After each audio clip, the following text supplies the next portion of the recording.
10. So this morning I have looked over your work from Monday and it was really good. Well, the people who have handed it in, they're the ones I've looked at and I've left a wee comment on.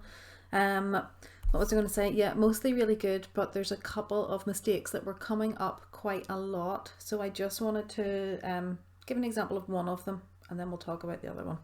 So if you look please at exercise 8D, so have your classwork book open and your textbook open at page 164, and it's question 2 part C we're going to be looking at.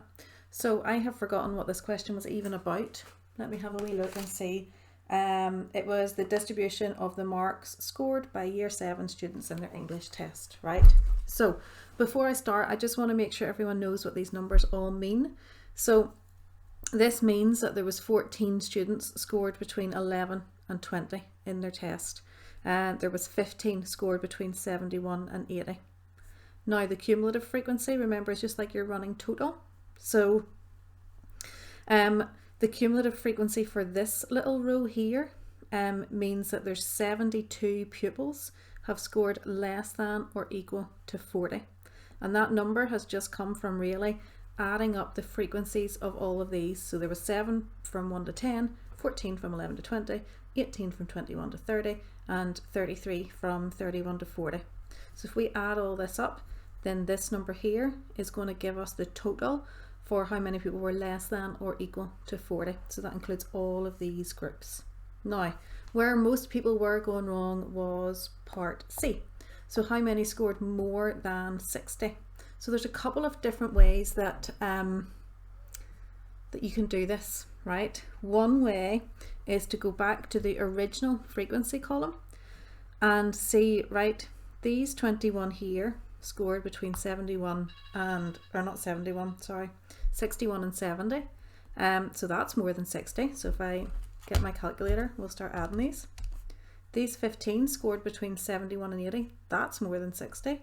So if I add them in, these 8, that's more than 60, and these 5, so we get 49 there. Okay, so that's one way that you can do that. You can just literally go back and think it through. The other wee way that might be a little bit quicker is to use your cumulative frequency column. So this was asking for which ones scored more than 60. So see if we look here,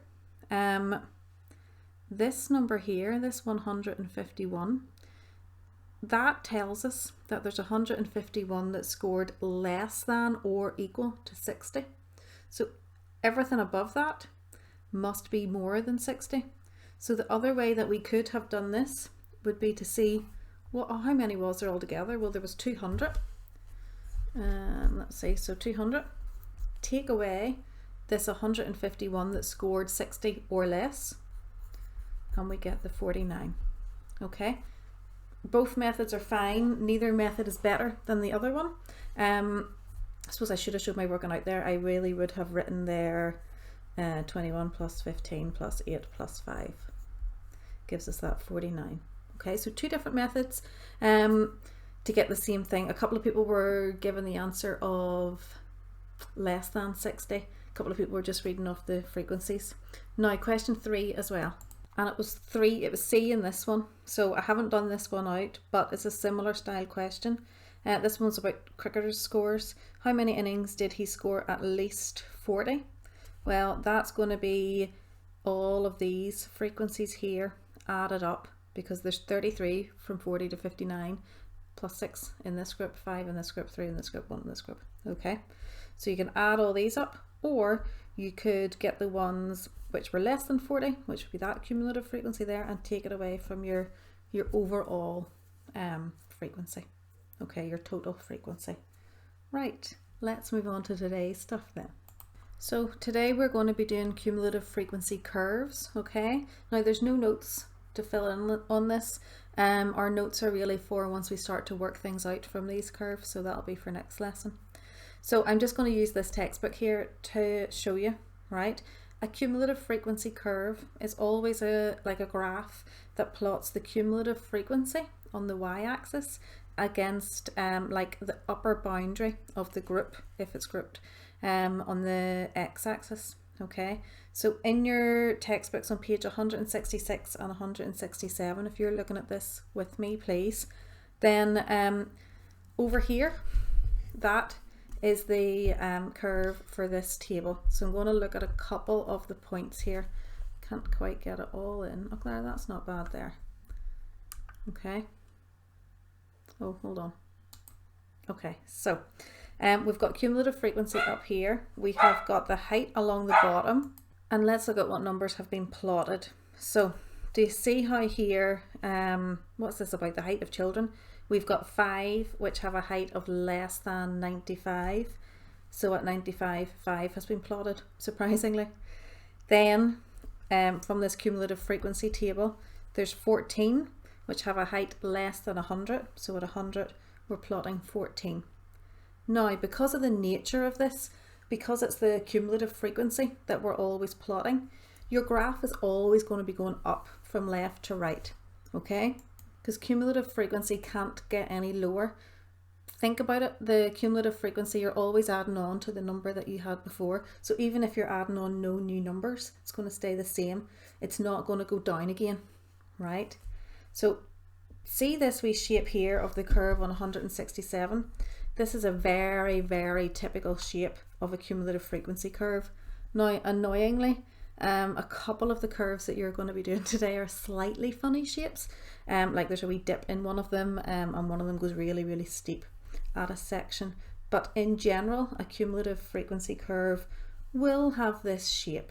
Now, just in case you're interested why that is, it's because generally with any set of data, the bulk of the data is in the middle. So it goes up really quickly in like these wee middle groups. There's always like very little in the start groups and the very end groups. So that's why our curve is a little bit shallower there. That's just if you're interested, you don't need to know that for now. Now another wee thing, there's like 2 different lines drawn here, if you can see. The black line is the one that we should be looking at. These are cumulative frequency curves. We do a nice smooth curve through them. We don't do a dot to dot, okay? So the exercise that you need to be doing today is exercise 8E, which is on page 168. Now, listen to me.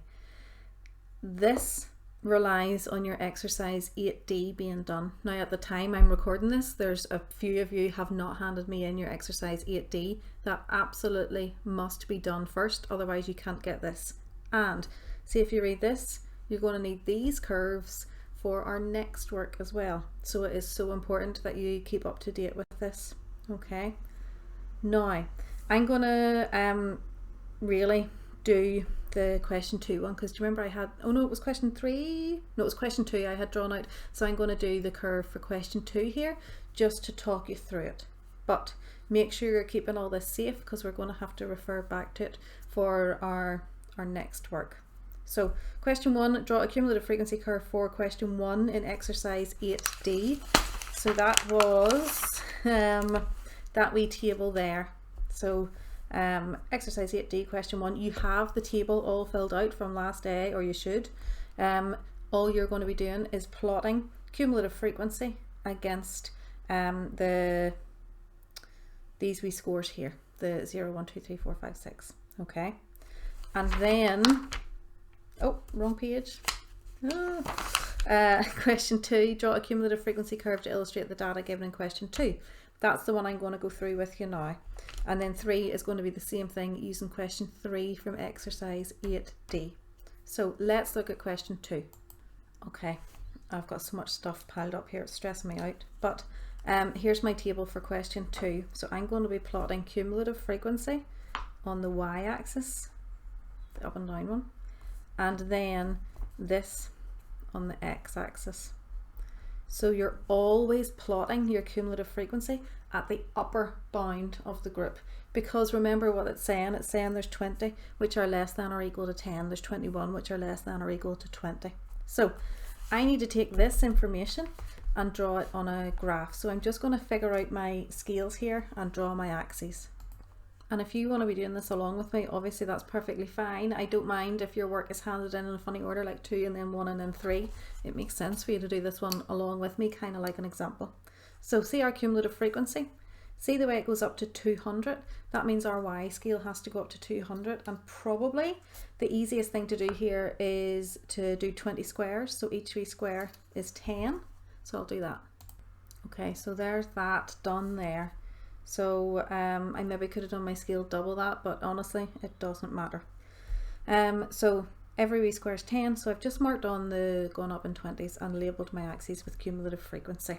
Along the bottom, I need to plot the upper bound of the group. So I need to go really up in 10s until I get to 100. So yeah, I'm going to do 10 centimetres for that, right? So there's that on there, 10, 20, 30, 40, all the way up. And I've labelled it with what it's about, and this one is about marks in an English test, wasn't it? So remember, you're always plotting the cumulative frequency for the upper bound. So cumulative frequency of 7 at a mark of 10. So this is 10, so 7 is going to be about there. 20, there was 21, so just above 20. 30, we had 39 people at 30 or less. Nearly got that out there, so that's there. I'm just going to keep on doing through these here, right? If you're fine to go on by yourself, just check back in with mine whenever it's done, or if you need my help, keep following along with what I'm doing. So there was 72, had a mark of 40 or less, so at 40 we're plotting just above 70. There was 108 people with a mark of 50 or less, so at 50 I'm plotting 100, there's 110, it's going to be about there. We had 151 had a mark of 60 or less, so at 60 we're plotting, there's just 151 there. 70, 172, there we go. 80, 18, where am I? That's 189, so 187 is going to be about there. I'll shimmy over a wee bit here so you can see. What am I at now? 90, 195.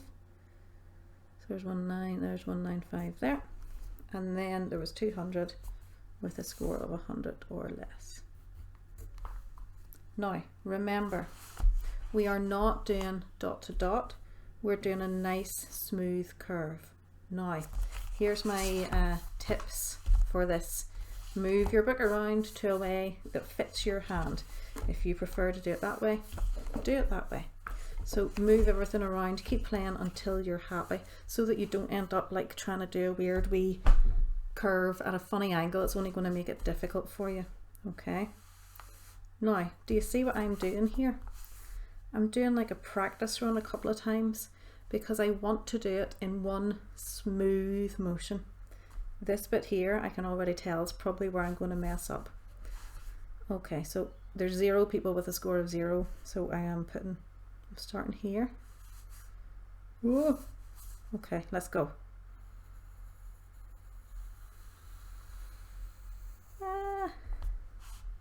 It's not perfect, but it's not the worst in the world.